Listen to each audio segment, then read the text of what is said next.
Wars fans, we just got the first 2 episodes of the Obi-Wan Kenobi show, and this video is breaking down those 2 episodes, so if you haven't seen them, get on out of here. This is a spoiler warning. We're getting into spoilers right away, so let's get right into it right now. What's up guys, Mike, a guy who loves Star Wars here. Today we're breaking down the first 2 episodes of the Obi-Wan Kenobi show. Finally, it came and it delivered. This show is off to a great start. So episode 1 started with a recap, and it said skip the recap, and I was like, hell no. But the flashbacks are just all the prequels. It's all about Obi-Wan's story through the prequels. There's no Clone Wars flashbacks. It's just the prequel trilogy. Him getting trained by Qui-Gon, him first meeting Anakin, then in Attack of the Clones, him getting captured, him working with Anakin, of course, the great chase in Coruscant, and then Revenge of the Sith, him versus Anakin. And it's all just leading up to where they are now. Him protecting Luke on Tatooine, and Leia Organa on Alderaan with Bail Organa.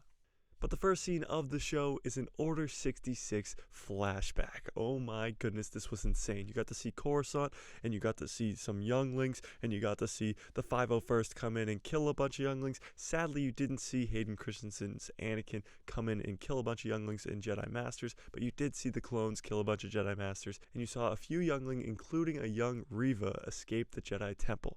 Then it cuts to Tatooine, and it says 10 years later, and you see the Inquisitor ship pulling up to Tatooine. And out of it comes the Grand Inquisitor, the 5th brother, and the 3rd sister, also known as Reva. So right off the bat, the Grand Inquisitor already looks the same as he did in the trailer. His head's too round, he has no Sith eyes, but that's all about to change. As he is getting closer to where the Jedi was, you see a flash of his Sith eyes. His eyes are like brownish, and they flash the great yellowish, reddish Sith eyes.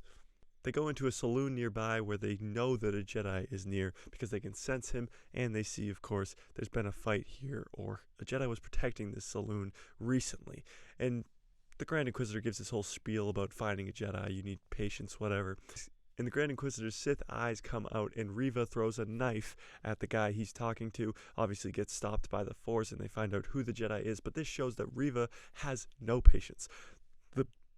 The Grand Inquisitor talks about patience, and Reva's like, nope, I got none, throws a knife immediately, and then tries to kill this Jedi right away, swings her lightsaber, boom.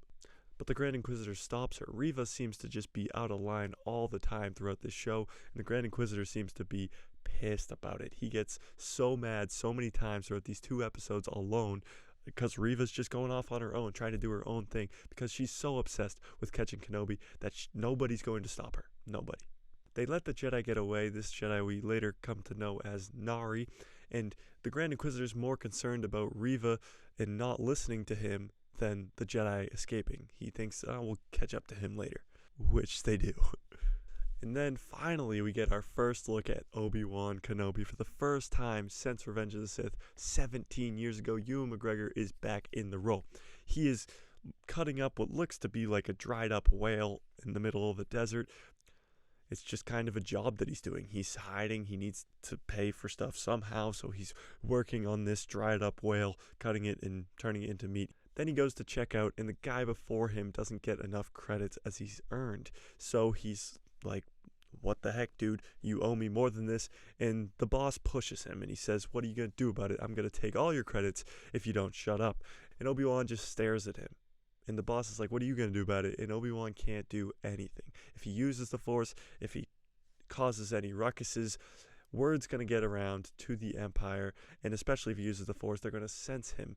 And it's just not going to be good. He has to stay low, not cause any commotion, not use the Force. And that's what he's been doing for the last 10 years. So he has no idea what to do when he gets called into action. Obi-Wan eventually ends up at his cave where he's living in the middle of the desert in a cave when a Jawa shows up, and this Jawa's name is Tika.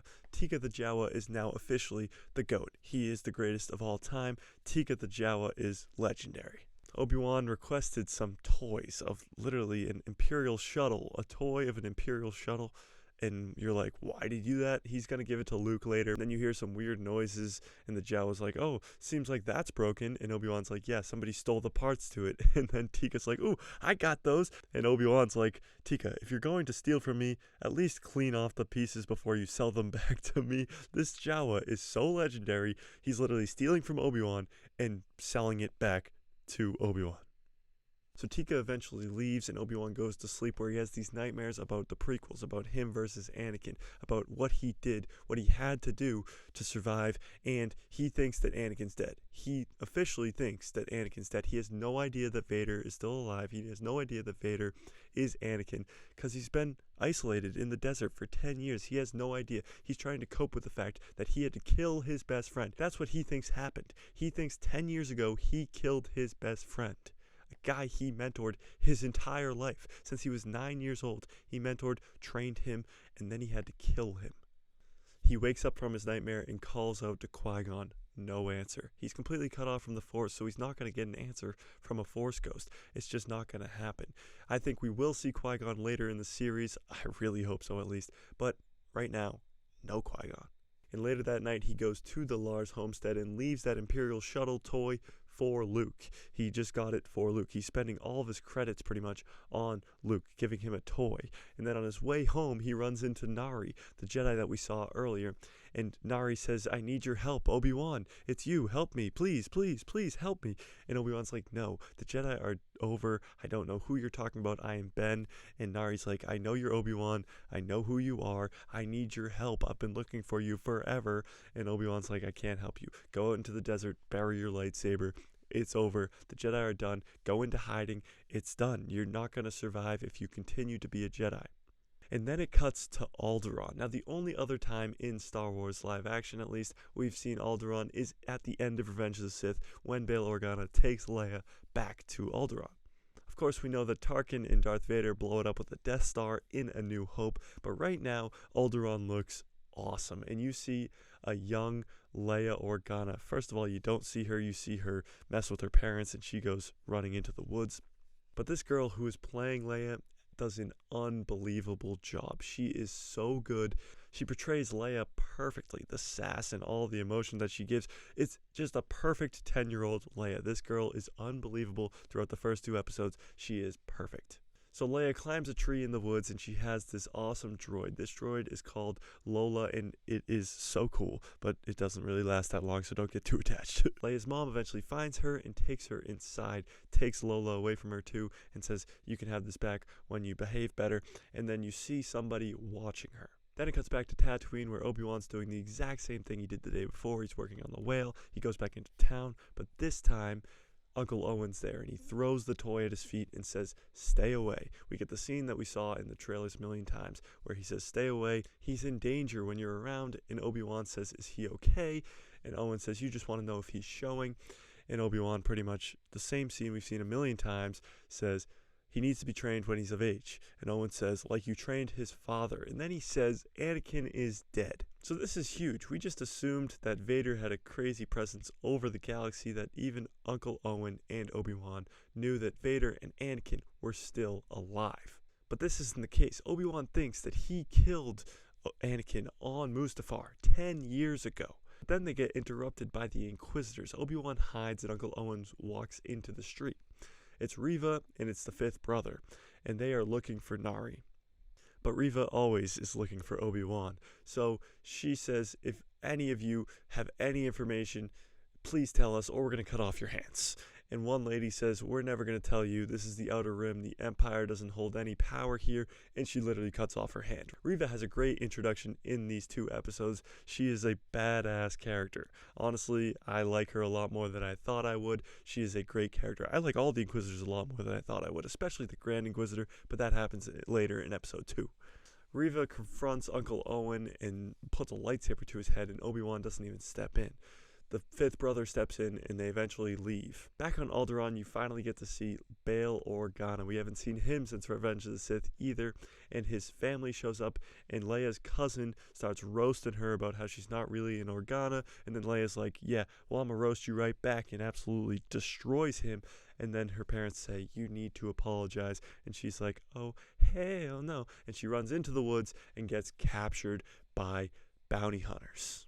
Then it cuts back to Obi-Wan, who's doing the exact same thing that he did the day before, and he goes back to his house where he hears a beacon going off, and it's Bail Organa calling him, begging him for help, and Obi-Wan says, I can't, I'm in hiding, I have to protect Luke, and Bail's like, you can't or you won't. Obi-Wan is just refusing to do anything. He thinks that he will fail, like he failed with Anakin. Obi-Wan goes back to work the very next day, and when he gets back into town, he sees somebody hanging. It is Nari. The Inquisitors got to him, or just the people hung him because they didn't want the Inquisitors to come back and start chopping off hands. Either way, Nari got hung in the center of town, and Obi-Wan goes back home, where his droid tells him that somebody is there. So you're like, oh my god, what's going on? But it's Bail Organa, and he says, I need your help. He comes all the way to Tatooine to beg for his help. Obi-Wan's still scared because he couldn't save Anakin. Bail finally convinces him and says, one last time, please help me. It's Leia. She's just as important as Luke. Obi-Wan goes to the middle of the desert, digs up his lightsaber and Anakin's lightsaber. By the way, this is a lot like how Rey buries them in Rise of Skywalker, but hey, I didn't say it, you did. We find out that the kidnappers are working for Reva. So she made the connection that Bail Organa worked with Obi-Wan in the war. So Bail Organa's daughter taking her, he will ask Obi-Wan for help. And she is correct. And the last scene of episode 1 is Obi-Wan going with the lightsaber on his hilt, going off of Tatooine, going to find Leia. Now the second episode opens on the planet Daiyu, where the kidnappers took Leia, and Obi-Wan is landing there. He goes up to a random person and says, my beacon isn't working anymore, and he says, welcome to Daiyu, where there's no signals, because this is just a place worse than Tatooine, more scum and villainy. It's just a bunch of bounty hunters, a bunch of lowlifes just hanging out on this planet because there's really no laws here. Obi-Wan calls out to Qui-Gon again, saying, it's now or never, buddy, I need your help, and still no answer, and he gets interrupted by a clone sitting on the side of the street begging for money because the clones aren't used by the Empire anymore. They use recruits. The clones are done, and it's awesome. It's Tamara Morrison in a crazy beard and long hair, and it's in a 501st costume, and he's begging for change in his helmet. It's so cool, such a cool Easter egg. And he doesn't even recognize Obi-Wan, but Obi-Wan clearly recognizes him. Obi-Wan quickly realizes that there's stormtroopers and an Imperial presence on this planet. Then a girl walks up to Obi-Wan wanting to sell him spice, but he says, I got a question for you. Where is this girl? I'm looking for my daughter. And she says, oh, well, nobody ever leaves this place. And Obi-Wan's like, oh, okay. And then a kid walks up to Obi-Wan and says, I know a Jedi who can help you find the girl you're looking for. Then it cuts to Kumail Nanjiani, who's playing the Jedi Haja, and he's tricking this family because the kid is force sensitive and tricking them into paying him, but he's also helping them get off-world. So he's like helping but also tricking them. So we don't know what's going on with him right now. But Obi-Wan sees right through it, sees he's just using magnets and controllers to pretend he's using the Force, and he actually does help Obi-Wan find where Leia could possibly be. Obi-Wan goes there, sets a distraction, breaks his way in, and finds out that it's a trap. Leia's not really there. And then the kidnappers come in and pin him up against the wall, and they were like, that was easy. I thought you were a Jedi. And then he sends off this spice bomb, which is epic, and he escapes and finds Leia. Leia doesn't know if he can trust her. All these scenes between Leia and Obi-Wan are unbelievable. This girl who's playing Leia is insane. She has the performance of a lifetime in this show, and she is killing it. Reva gets in touch and puts a bounty out on Obi-Wan. So everybody, all the bounty hunters on this planet full of bounty hunters, are looking for him. A price that cannot be beat. Obi-Wan and Leia go into an alley where Obi-Wan punches this bounty hunter, knocks him out, and Leia sees on his wrist that the bounty is out on Obi-Wan's head. And Leia doesn't know who this guy is, and she just is supposed to trust him. No, she runs away, goes up a roof, starts running across roofs, and Obi-Wan chases her, of course. and these bounty hunters are also chasing them. So Obi-Wan's pinned down, and Leia's about to jump from a roof to another roof where she clearly can't make it. She falls down. Obi-Wan catches her with the Force that he hasn't used in 10 years, so it's like the Force Awakens for reals this time. Obviously, after Ben saves Leia's life, she's gonna trust Obi-Wan a lot more. Reva is chasing them across the rooftops, so they gotta get going. They run into Kumail Nanjiani's character again, where he says, I can actually help you get off-world. And he's like, why would we trust you? And he's like, I was actually helping those people, I just like credits. He tells them about a cargo bay where they can actually get off-world on a cargo ship, and he actually stops Reva for them for at least a couple seconds in an alley, and she says, where are they? You're not actually a Jedi. And he's like, yeah, I am. Pretty awesome scene. Reads his mind and finds out where Obi-Wan and Leia went. So Leia and Obi-Wan show up to the cargo bay, and I can't say it enough, Leia's actress, this little 10-year-old girl, is unbelievable. But she's acting a lot like Padme, and Obi-Wan notices it, and he says, you remind me a lot of a friend I used to have. And she says, was she a Jedi? And he says, no. Obviously talking about Padme. Leia and Luke's mom, by the way, if you forgot. Then Reva shows up and tells Obi-Wan that Anakin is Darth Vader, and they're both still alive. This is insane. And then the Grand Inquisitor shows up and says, Reva, stop. I told you to stop before. I'm telling you to stop again. I will get him. And she says, you're not going to take this from me, and stabs the Grand Inquisitor in the stomach. What is going on? We know the Grand Inquisitor survives past the Obi-Wan Kenobi show. We know he's in Rebels. So what is going on? By the way, the Grand Inquisitor in Episode 2 looks unbelievable. So much better. Like, I don't know why they wouldn't put this in the advertising when they just wanted people to get mad. I don't get it. But he has the Sith eyes. He's got the black coming down his face. His face isn't long enough still, but I can get past that when he looks so cool. But again, he gets stabbed in the chest. What is going on? Leia and Obi-Wan get away on the cargo ship, and Reva is screaming after them, you can't hide, Obi-Wan. We will find you. Then it cuts to Obi-Wan sitting on the plane, and he's just shocked Anakin's still alive. He can't process it. And then he says, Anakin, and it cuts, boom, to Darth Vader, Anakin Skywalker, Hayden Christensen himself in a bag tank, as we predicted. But seeing it with your own two eyes is unbelievable. You see him open his eyes in a bag tank, and you hear the breathing of Darth Vader. Roll credits. This was insanity. I mean, the anticipation for this show was unreal, and it knocked it out of the park in the first 2 episodes. Insane. Absolutely a great start to the show. Young Leia was amazing. Uncle Owen was amazing. Ewan McGregor as Obi-Wan, amazing. Even the side characters, like the Grand Inquisitor, looked amazing in the 2nd episode. The 5th brother, amazing. Bail Organa, amazing. Even Reva, who a lot of people did not like going into the show, was awesome. This show has a great start, and it's just going to go up from here. We're going to get 2 rematches of the century between Obi-Wan and Anakin, Darth Vader rather, and it's going to be unbelievable. Such a great start, such a great idea of having Leia get kidnapped, Obi-Wan having to leave Tatooine to go save her. And honestly, he didn't even want to, because he didn't trust himself, because he thought that he had to kill Anakin. Deborah Chow, Dave Filoni, Jon Favreau, even Kathleen Kennedy deserve all the praise in the world for this show. The Obi-Wan Kenobi show is genius. This is the thing that Star Wars needs to bring the fan base back together. I can't imagine anybody complaining about these first 2 episodes because they were so awesome.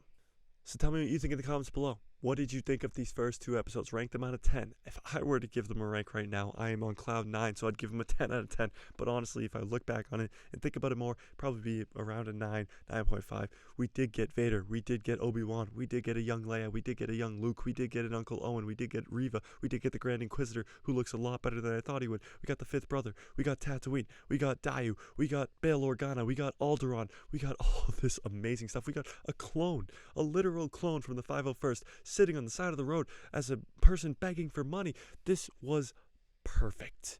Absolutely perfect. I'm 10 out of 10. 10 out of 10. But tell me what you think in the comments, because I might just be going crazy right now because it was so amazing.